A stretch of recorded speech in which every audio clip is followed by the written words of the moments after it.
Ladies and gentlemen, good day and welcome to Syngene International's third quarter and 9 months FY26 financial results conference call. As a reminder, all participant lines will be in the listen-only mode, and there will be an opportunity for you to ask questions after the presentation concludes. Should you need assistance during the conference call, please signal an operator by pressing star, then zero on your touchtone phone. Please note that this call is being recorded. I now hand the conference over to Ms. Nandini Agarwal. Thank you, and over to you. Thank you and good afternoon to everyone. Thank you for joining us on this call to discuss Syngene's third quarter and 9 months results for financial year 2026. To discuss the financial and business performance for the period, we have on this call today Mr. Peter Bains, Syngene's Managing Director and CEO, and Mr. Deepak Jain, our CFO. After the opening remarks, Peter and Deepak will be happy to answer any questions you may have. Before we begin, I would like to caution that comments made during this conference call today will contain certain forward-looking statements and must be viewed in relation to the risks pertaining to the business. The safe harbor clause indicated in the investor presentation also applies to this conference call. The replay of this call will be available for the next few days and the transcript will be made available. With this, I would now turn the call to our Managing Director and CEO, Mr. Peter Bains. Thank you, Nandini. Good afternoon, everybody, and thank you for joining us in today's call. I will begin with a brief overview and commentary of our key financials for the quarter and for the first 9 months of the financial year, before I move on to our operational and strategic highlights. I will then hand over to Deepak, who will provide a more detailed breakdown of the financials. Let me start by addressing the numbers. For the third quarter, revenue from operations declined 3% year-on-year to 917 crore. Operating EBITDA for the quarter stood at 209 crore, with a margin of 23%, while profit after tax before exceptional items was 73. On a 9-month basis, revenue from operations increased 3% year-on-year to 2,702 crore.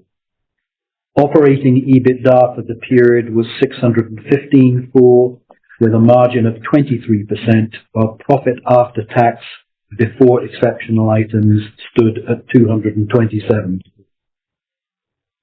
I would now like to discuss the key underlying dynamics that have shaped this performance delivery and profile. The key variable impacting our third quarter performance has been the ongoing impact related to a single commercial stage product from our largest large molecule biologics customer. We have mentioned this impact to you previously during our interactions this year. Outside this singular matter, our underlying business performance has shown steady progress, which I will now outline.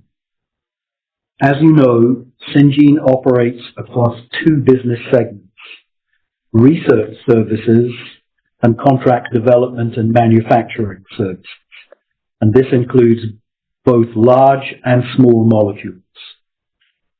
Across both these segments, our underlying growth has remained steady during the quarter. Our research services business continued to secure new customers and contracts across chemistry, biology, translational and clinical research platforms.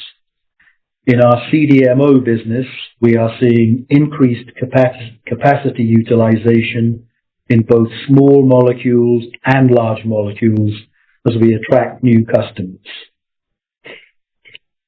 Let me now draw your attention to some of the quarter's business highlights. Firstly, I am delighted to advise of the extension of our relationship with Bristol Myers Squibb, which remains our largest, and we are now supporting Bristol Myers with over 700 scientists in Bangalore, and our longest standing partnership now extending more than 25 years. We have extended our collaboration with BMS through to 2035, providing both partners with a strategic 10-year horizon to further develop and expand this unique, long-standing collaboration. Consistent with our strategy, we are continuing to invest in strengthening our scientific capabilities and manufacturing technologies in areas that improve our ability to grow our business and to support our customers with differentiated services. During the quarter, we expanded our advanced chemistry capabilities at Hyderabad with new catalytic screening and flow chemistry laboratories. These facilities allow multiple reaction conditions to be evaluated in parallel, improving speed, efficiency, and scalability. We also commissioned a new commercial-scale facility for liquid-filled hard gelatin capsules, significantly enhancing our oral solid dosage platform. With this facility, we are now better equipped to support complex oral formulations that are becoming increasingly common in modern drug pipelines. At our Bayview Biologics facility in the United States, process and equipment validation are now complete and hiring is underway to support operations as planned. In summary, and notwithstanding the single product impact I have described, our differentiated scientific capabilities, long-standing client relationships, and diversified business model across research services and CDMO continue to provide resilience, balance, and growth. These strengths, combined with disciplined investments in technology, AI, and new capabilities and capacity, position us well to strengthen our service proposition to our wide and growing customer base. Thank you, and I will now hand over to Deepak. Thank you, Peter. Very good afternoon to everyone. Let me begin by discussing the third quarter's performance, and then I will cover 9 months' performance, and finally the guidance before I close my commentary. First, looking at revenue. Revenue from operations for the third quarter was 917 crores, a 3% year-on-year decline in reported terms and down 7% in constant currency. Let me elaborate on the numbers. This quarter saw a steady performance in the research business led by volume improvement and discovery services. Revenue headwinds in CDMO continue to be the driving force by ongoing impact related to a single commercial product from our largest large molecule biologics customer. Now let me turn to costs. Raw material costs stood at 25% of revenue in this quarter, similar to the same in the last quarter. We expect full year raw material cost to be around 25%. Staff costs increased by about 8% year-on-year, in line with the annual increase and the investments in talent. Other direct costs, primarily comprising of power utility expenses, increased 2% year-on-year due to the new facilities at Bayview in the US and the biologics facility in Bangalore. Other expenses increased by 5% year-on-year due to general business expenses and automation and digital initiatives. Our company saw a hedge loss of 23.3 crores against a hedge gain of 1.7 crores in the same quarter of the previous year due to difference between average and spot hedge rates. Revenue for the quarter was hedged around 86.9. However, the average spot rate during the quarter was around 89.4, sorry. The movement in revenue and costs resulted in operating EBITDA of 209 crores with a margin of 23% in the quarter versus 30% in the last year. Depreciation has increased in line with our plans and primarily due to addition in capacity at biologics manufacturing and manufacturing sites in Bangalore, which became operational this year. EBIT from operations was 95 crores with margins of 10%. Reported interest expense declined by 4% as borrowing reduced in Q3 FY26 compared to the same quarter last year. Other income declined by 16% compared to Q3 last year, primarily due to one-off related to interest on income taxes received last year, which was not there in the current year.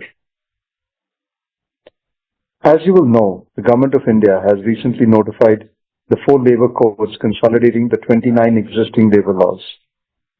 This resulted in an exceptional item of 58 crores net of tax due to impact of change in gratuity liability under the labor code. Overall, profit after tax but before exceptional items stood at 73 crores, down 44% year-on-year. Reported PAT was 15 crores, down 89% year-on-year. The normalized effective tax rate for the quarter was 22.8% as compared to 22.2% similar quarter last year. We expect the effective tax rate for the full year to be around in the range of 21 to 23%. In terms of CapEx, we continue to invest in building capabilities, technologies that enable us to become an integrated solution provider for our clients. During the third quarter, we invested a total CapEx of around $9 million. Around 50% was invested in research services, primarily across capability builds, including DMPK biology, ADC labs, and contractual obligations in dedicated centers, along with regular CapEx expansion. Nearly 35% of the CapEx in the CDMO business, including for a new commercial scale facility for liquid-filled hard gelatin capsules, integration of Bayview facility, and the modification of Unit 3. The remaining CapEx was spent on digitization, automation, and towards common infrastructure. We continue to maintain a strong balance sheet. After meeting CapEx spends for the quarter, we have a net cash balance of 902 crores as of 31st December 2025. Turning to the 9-month performance, reported revenue from operations increased by 3% year-on-year. Raw material cost was down by 3% driven by revenue mix. And staff costs increased by 12%. Our direct costs, primarily comprising of power utilities, increased by 3%, and other operating costs increased by 11% as we continue to invest into expansion of our facilities and capabilities, including automation digitization that I spoke of earlier. Operating EBITDA margins stood at 23% for the 9 months of FY26 compared to 27% last year. PAT before exceptional item was down 22% year-on-year to 227 crores. Finally, let me turn now to the guidance for the year. With the ongoing single product impact in our large molecule business, we are revising our guidance. We expect to close the full year with a decline in revenue in the range of 3 to 5%, with operating EBITDA margin in the range of 22 to 23%. Our CapEx is estimated to be around 45 million by the end of the year. With that, let's open it up for questions. Thank you. Thank you very much. We will now begin the question and answer session. Anyone who wishes to ask a question may press star and 1 on their touchtone telephone. If you wish to remove yourself from the question queue, you may press star and 2. Participants are requested to use handsets while asking a question. Ladies and gentlemen, we will wait for a moment while the question queue assembles.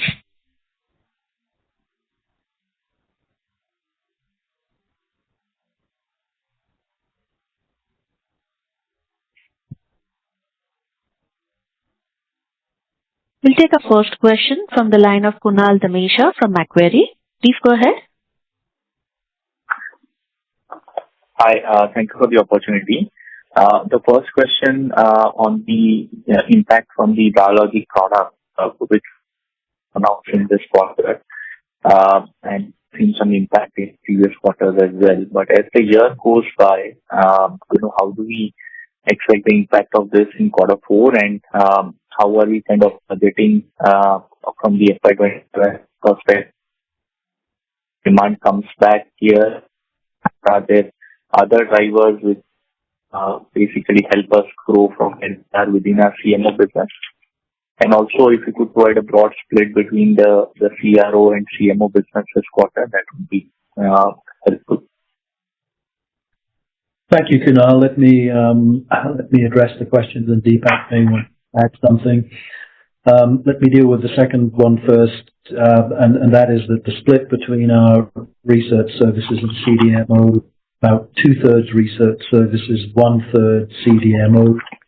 This quarter, that's a slight adjustment reflecting the single product impact that we're having, but that's the balance that we have. Turning to this single biologic product, where we have been advising of the impact through this year. Obviously, we expect to see this impact continue and play itself out in the next quarters, in the coming quarters. And the impact that we're now experiencing has now been, included clearly in the full year guidance. It's not. It would be inappropriate for me to comment in any detail on the product itself with our collaboration partner. So I think that is as far as we can guide at this point. So, sorry, I just missed, in between. You expect the impact to continue in the next year, or we are just guiding for the next quarter as of now? Well, we expect the impact to continue in the coming quarters, and then it will play itself out through the coming quarters. But it will go beyond Q4. So and then second. Okay. And then any offsets that we see, which can help us, with the growth in the CDMO business, yes, in terms of the pipeline project. Yes, Kunal, and I touched on it in my opening remarks, and I'm happy to expand.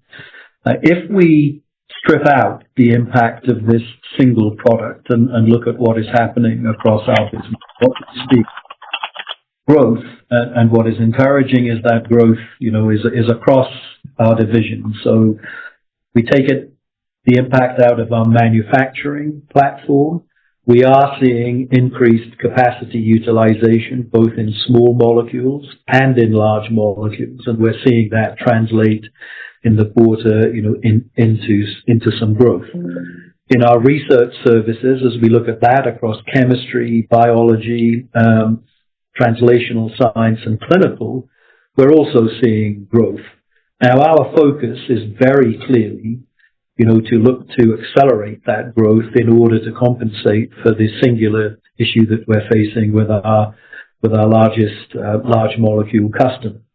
And that will be the focus going forward, and our growth can be broad-based. And I think this is a strength of Syngene's model in that it has diverse capabilities across a wide range here. So looking for growth and filling up, pipeline and capacity in small molecules and large molecules, and looking to accelerate the growth that we're seeing in our research services.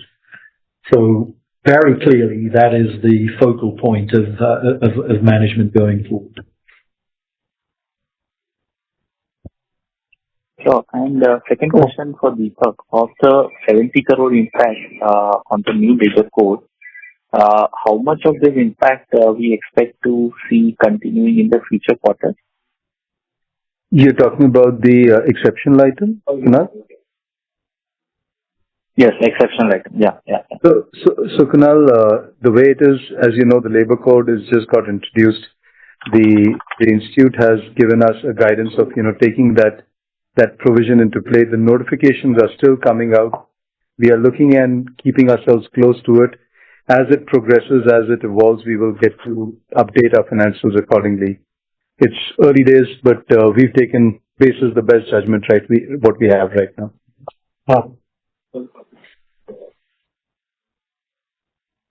Sure. Thank you and all the best. Thank you. Thank you. Next question is from the line of Shyam Srinivasan from Goldman Sachs. Please go ahead.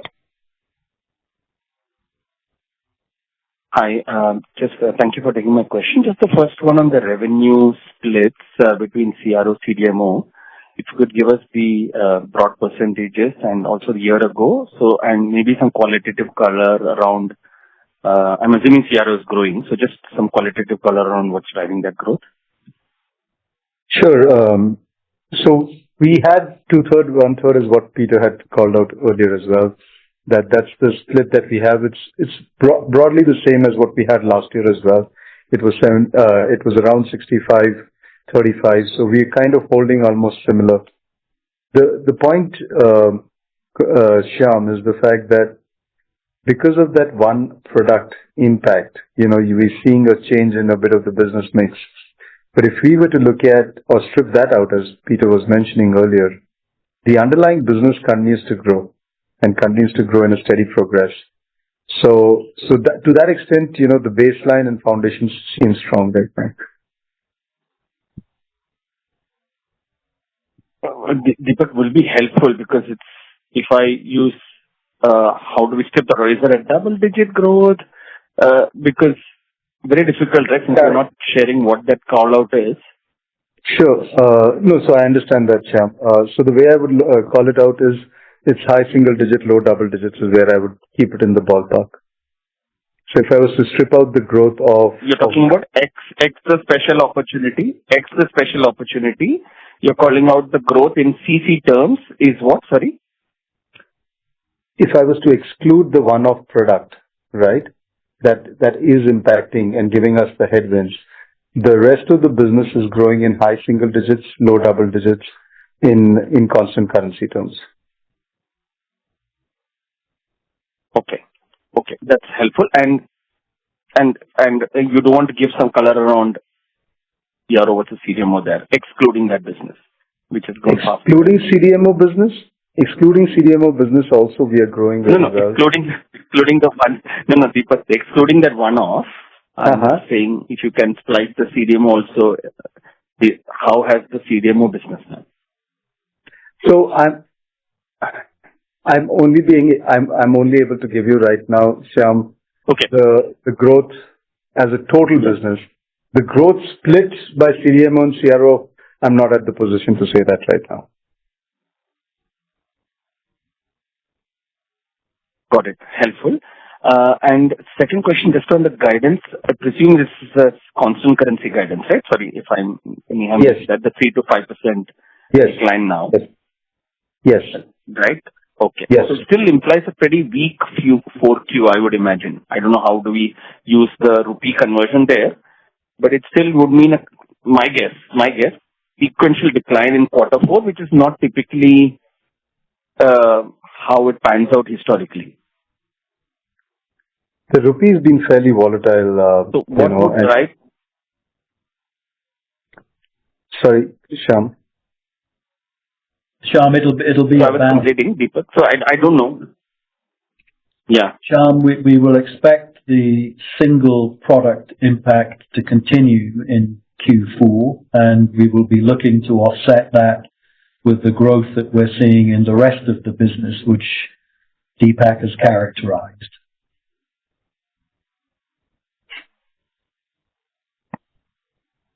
Got it. And just lastly, again, maybe since we don't know the percentages exactly, when I just punched in the 2/3, 1/3 for CRO, even CRO has shown weakness, like flattish kind of growth YOY.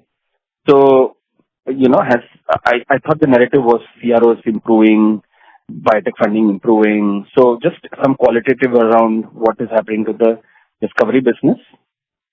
No, so the entire research services business that we spoke of, right, is growing year on year, right? So I probably do not understand the modeling that you have. Maybe we should have a look at that. But the point remains is my research services is growing and doing well. Our investments in chemistry, biology, translation are putting us on a good steady growth path. Okay. Thank you and all the best. Thanks. Thank you. Take our next question from the line of Alankar Garude from Kotak Institutional Equities. Please go ahead. Hi, thank you for the opportunity and good afternoon, everyone. The first question, when we had our second quarter call in November, you had mentioned mid-single digit top line growth guidance in constant currency terms. And now you're talking about a 3 to 5% decline. So just trying to understand, I mean, in the last few months, the funding environment has actually improved. So what exactly has driven this sharp change in the guidance for FY26? So, Alankar, as I said, there's not much of a change in the way we had our view to the business beyond that one single product. The base business and the underlying growth that we spoke about continues to remain robust. It is more than expected impact that we're getting from the one single large molecule product that's actually having an adverse impact into what we had guided, and therefore needing for us to make that change in guidance.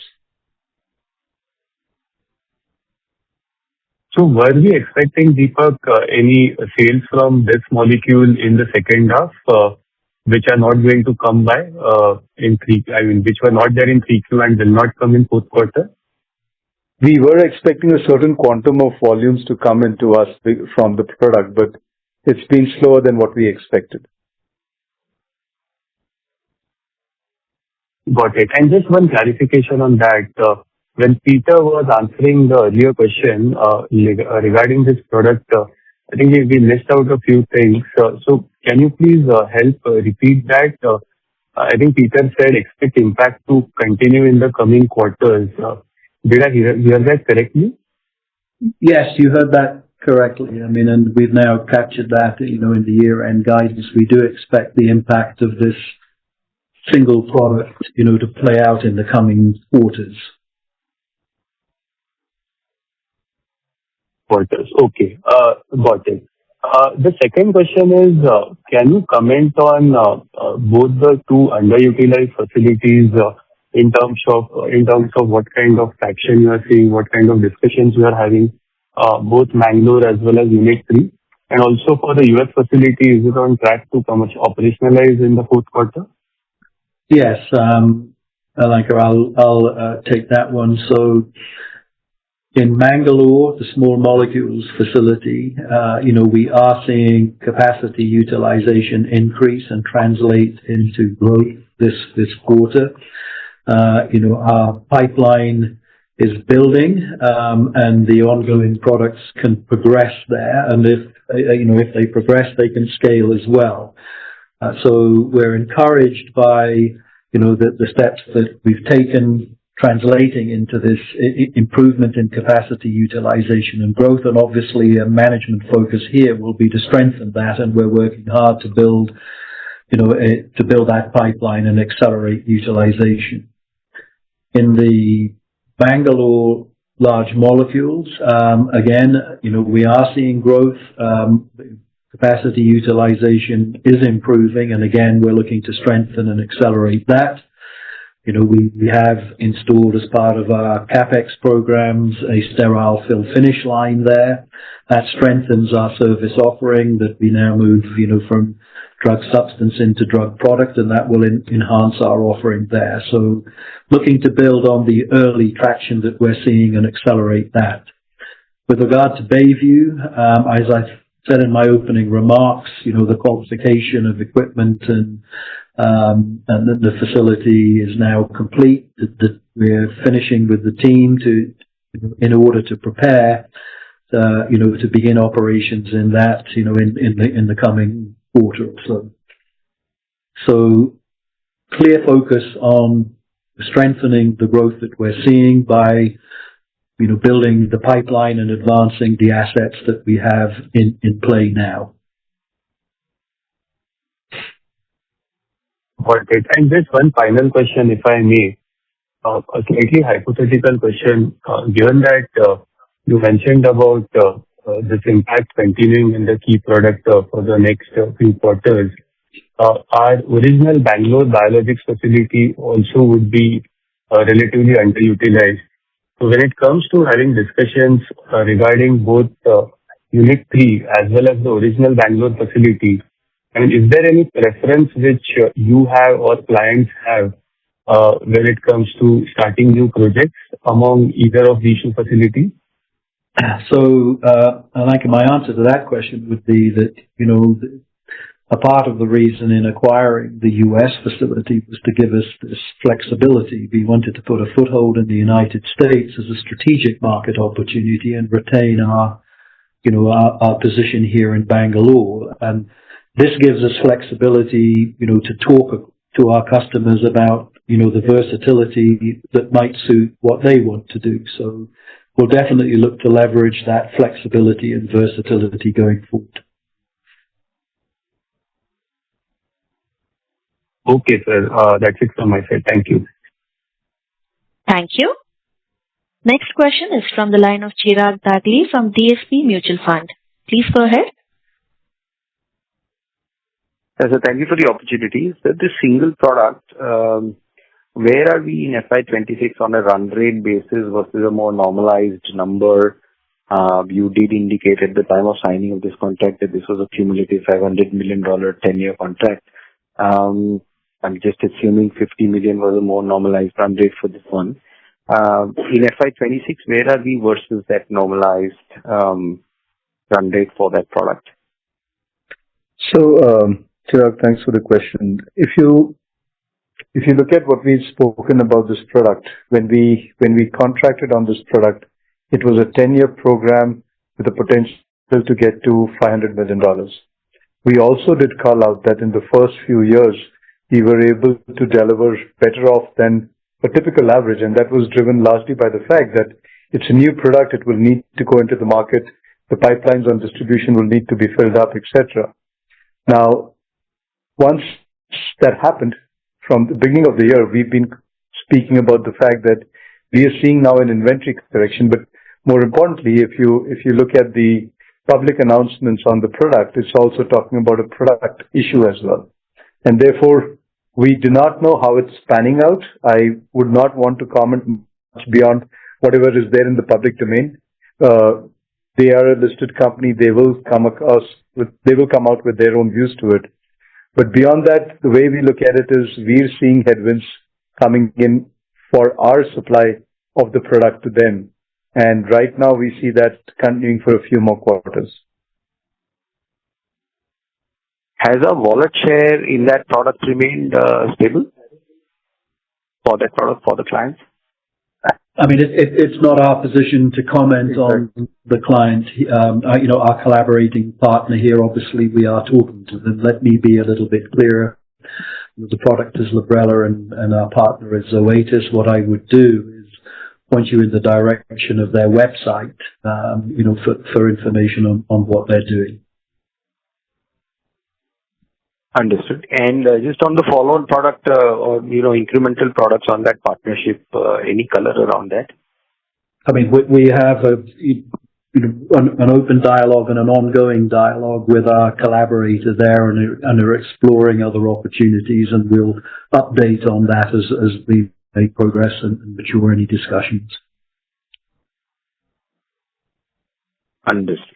And just a bit on the environment for our services business. I understand this is a lot dependent on the funding environment. Just how are you seeing that environment as we get into this calendar year?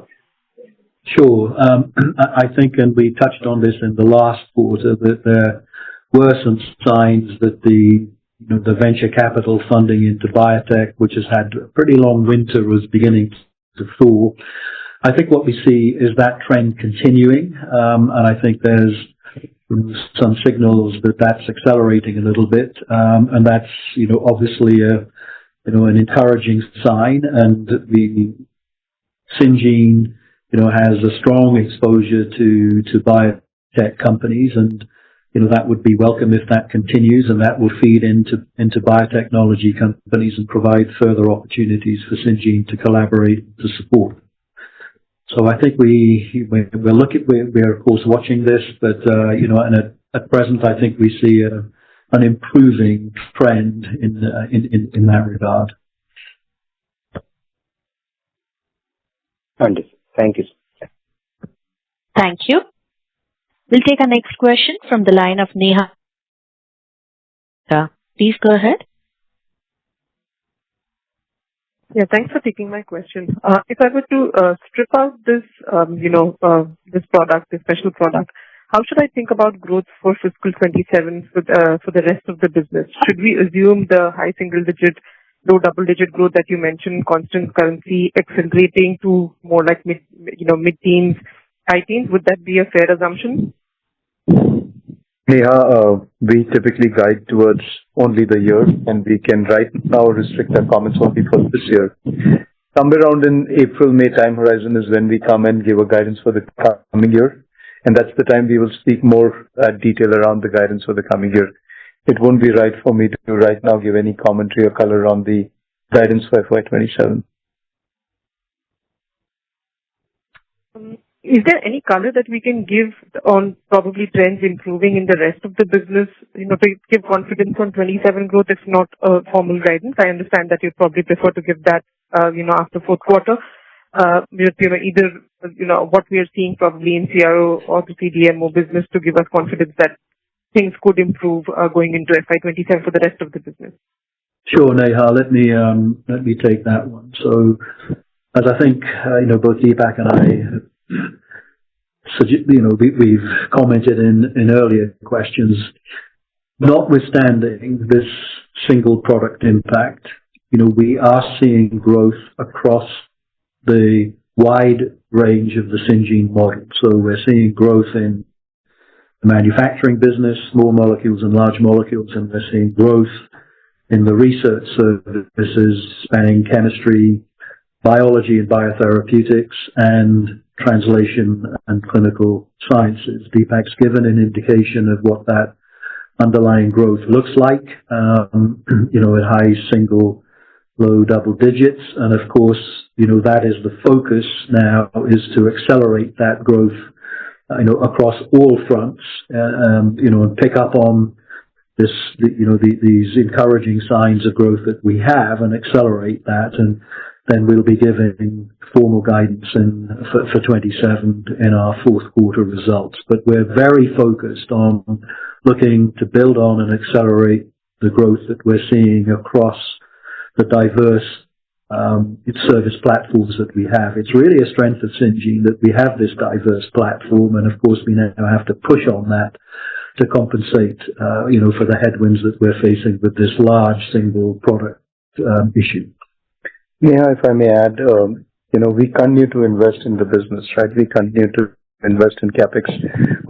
We've spoken about in the previous quarters as well, and we continue to speak about in this quarter as well, right? As we enhance our capabilities and capacities, as and when the modalities and technology change, we continue to upgrade ourselves. So we continue to invest in the business. We continue to have a strong balance sheet, and the underlying business growth continues to remain strong. Thanks for that. Given the lumpiness of this asset and you invested in the Bangalore facility and now in the US facility, do we see anything in the pipeline that we have, with our customers, in terms of other large products that could probably reduce our dependence on this one product when it comes to, revenue growth, just reduce the dependence on the volatility related to this product? Do you have any visibility on that coming through, let's say, in the next month, 18 months? Yes, that is very clearly a focus, and our goal is to build the pipeline, translate that into capacity utilization across all our facilities. And Bangalore and Bayview are clearly, two of those facilities. And what we're seeing is some early and encouraging signs, both in business coming in, providing the basis of the growth that we've described, and we're working on strengthening those pipelines so that we can accelerate that. That's very clearly a focus. We'll take our next question from the line of Manoj Baheti from Carnelian Asset Management. Please go ahead. Hi, good afternoon. Thanks for taking my question. So I have a couple of questions. First one is especially on the CDMO, the way we have expanded the capacity and done the capital allocation. So just wanted to understand what's the plan for capacity ramp up. Is there urgency in terms of getting the capacity utilization also in place? Because when I compare peers who are in CDMO, who have done the capacity, addition, especially the way the opportunity is coming to India, we are seeing like significantly faster and much bigger numbers in terms of expectation of capacity utilization. And it's still like, I'm not interested in exact numbers, but in terms of the direction of the growth going forward, looking at the kind of capacity in India as well as in US where we have put in, like next 2-3 years, are we seeing some meaningful upside or market leading growth on account of the capacity which we have put in? So Manoj, the answer is yes. I mean, that's very clearly, a key priority. Has the performance in Bangalore met, expectations as we discussed? Not yet, but that is what we're working on. And as I said in my opening comments, we are seeing some traction. We are seeing capacity utilization increase. That's very encouraging. Of course, we need to accelerate that, and that is what we're working on. And we're looking to strengthen the pipeline and the delivery and accelerate that utilization.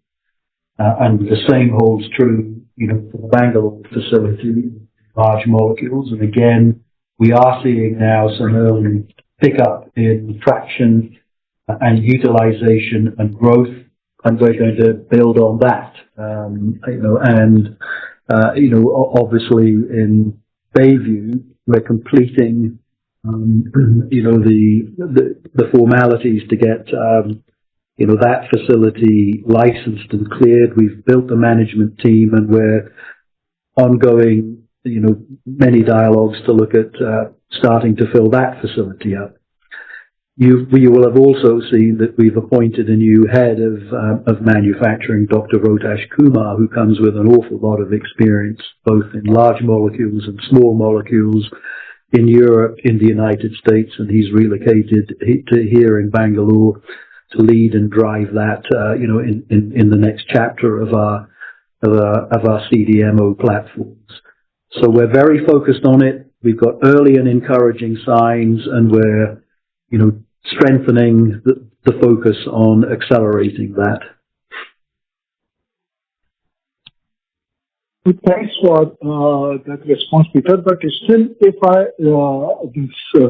the way you mentioned that even if I take out this one of large products, you mentioned that there is a high single-digit growth across the business, which we believe that a larger portion of the growth may be contributed by CRO. And still CMO, excluding this single large product, still the growth visibility is not there, and as investors, we are not getting any direction in terms of the direction and magnitude of the growth also going forward. So help us getting at least some color on the direction and magnitude of the growth going forward. That will be really helpful. Sure. I mean, I understand the question, Manoj. I understand, your expression of frustration.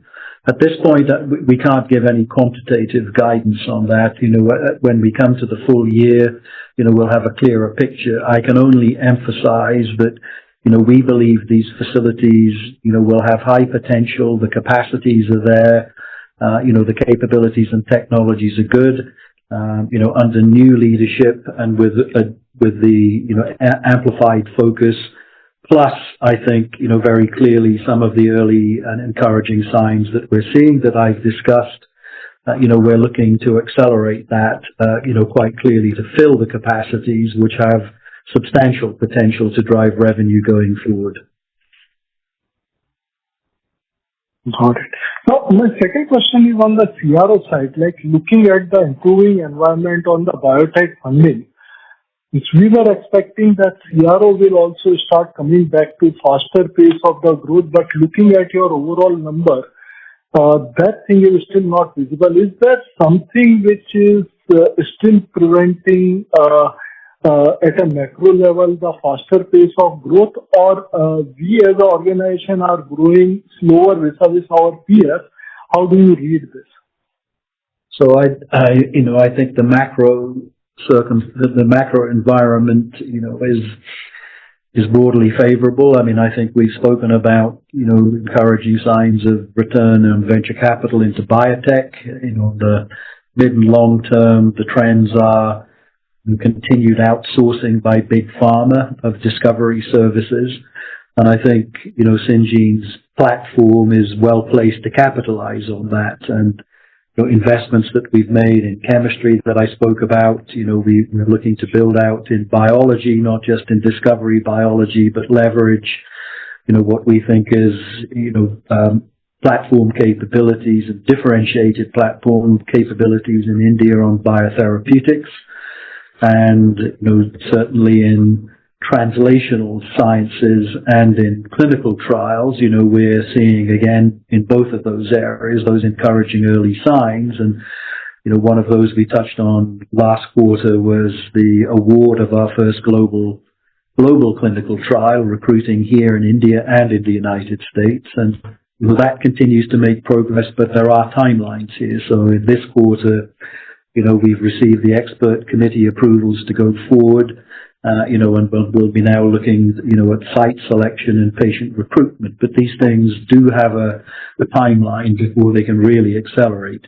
Again, our focus will be on leveraging the diverse capabilities that we have, in chemistry, and we spoke about those investments in biology, and in translational and clinical sciences, and look to accelerate the growth that we have, which, Deepak's advised underlying, is in that high single digit, low double digit. And of course, that's, for us to build that and, and accelerate that further. Got it. And one last question I do have.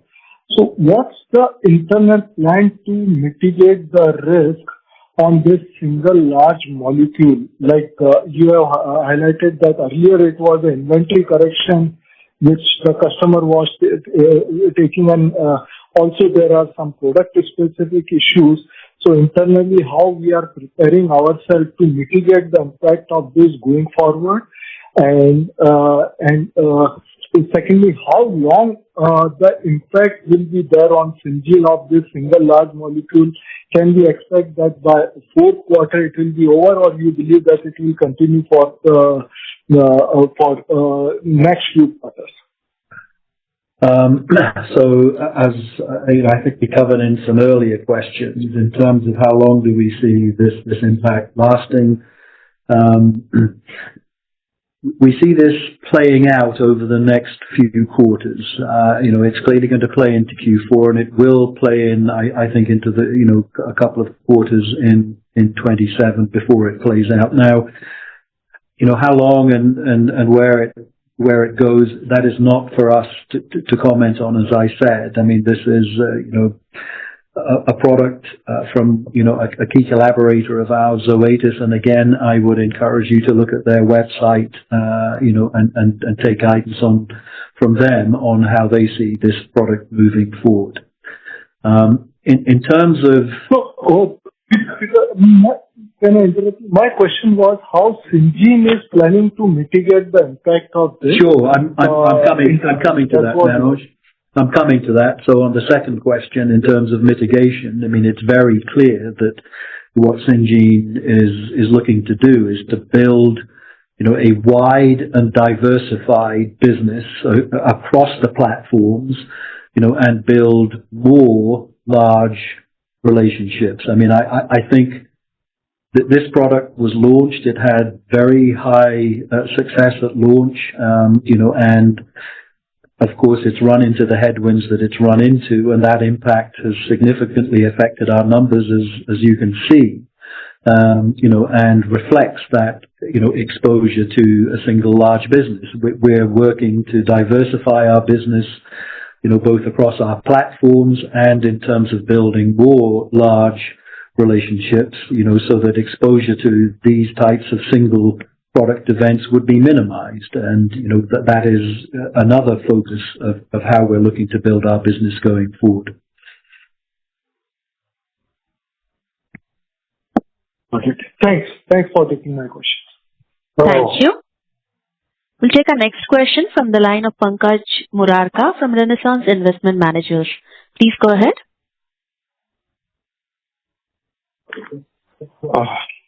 Yeah. Hi. Good afternoon, gentlemen.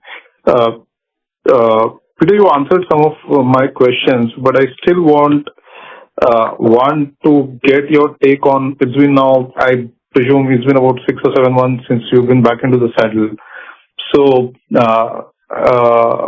did some of the existing state of affairs or state at which the business was when you assumed charge, did it surprise you? Point number one.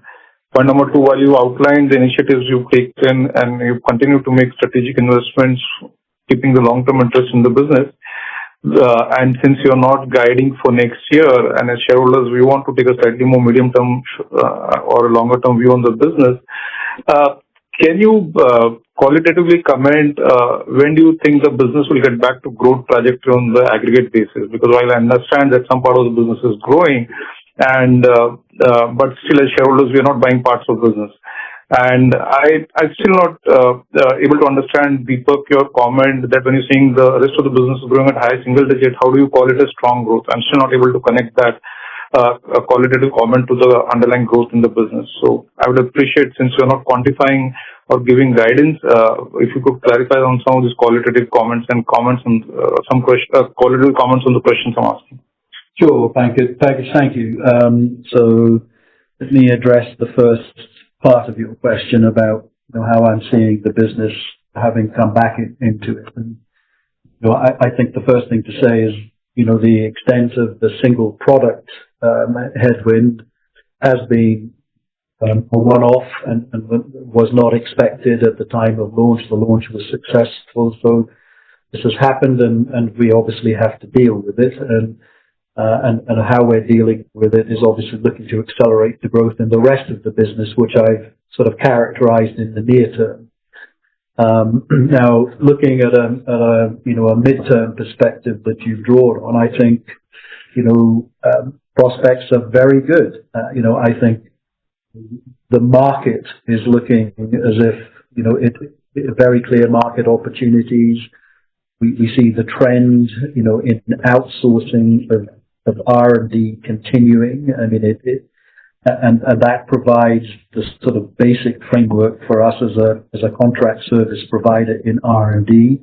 And we also see the trends in manufacturing outsourcing continuing. Of course, geopolitics is shifting some of the balances there, particularly in the United States, and in large molecules. The strategic acquisition of the Bayview site will play into that opportunity. Syngene's capabilities, I think, remain fundamentally very, very strong. I mean, I think our research services, and our capability offerings and our differentiated service propositions in chemistry are very strong, and in biology are very strong, and now including biotherapeutics, where I think we're highly differentiated in the Indian context. And in translational and clinical sciences, I think this is a rising tide in India with a very large patient population pool, and I think it's a tremendous opportunity for Syngene to strengthen its position in translational sciences and to strengthen its position in clinical trials. And we're seeing, the early signs of, very positive traction there.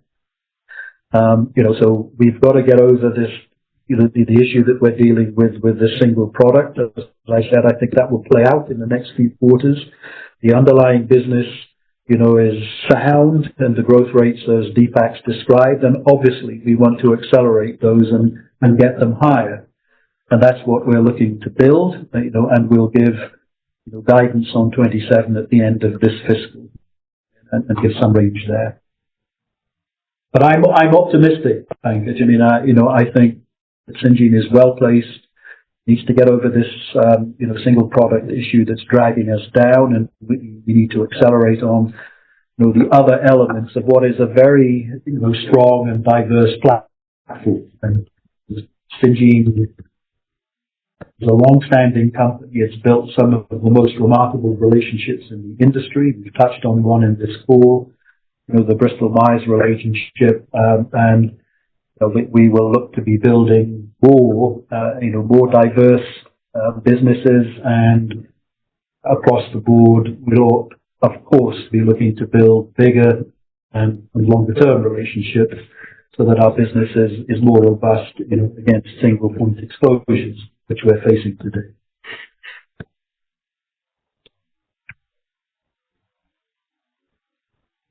Pankaj, does that answer your question? Sure. Thank you.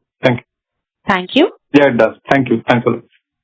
We'll take a last question from the line of Kunal Randeria from Axis Capital. Please go ahead. Hi, good afternoon. Thanks for the opportunity. So your customer of this one large product has got approvals for a new molecule, in various geographies in the last few months. So do you expect to partner them in supplying this product because it's for the same indication, for the same, for the dog injection and so on? So would you be a partner in them? So Kunal, we're working with our collaborating partner on that. Let me update you at the full year position. But we have a very good channel of dialogue with our collaboration partner, exploring a number of opportunities, and we'll update you as and when those mature. I understand. But in case, let's say, these deals do fructify, then do you think this can compensate for the loss of the current product? I think that's very hard to say, and directionally, Pankaj, this product, Deepak's described the high-level contours of the expectation there of this product over 10 years, on a 50 million per year, and obviously the early launch success pushed those numbers higher, which has meant that, in addressing the challenges there, obviously the gap that we're faced with is high, and that is the single biggest issue that we're dealing.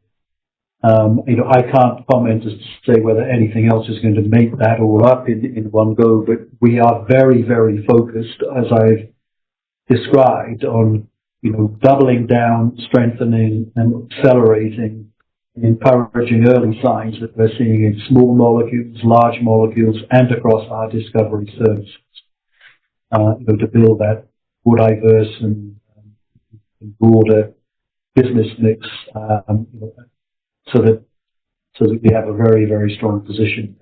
So that's where we are. Sure.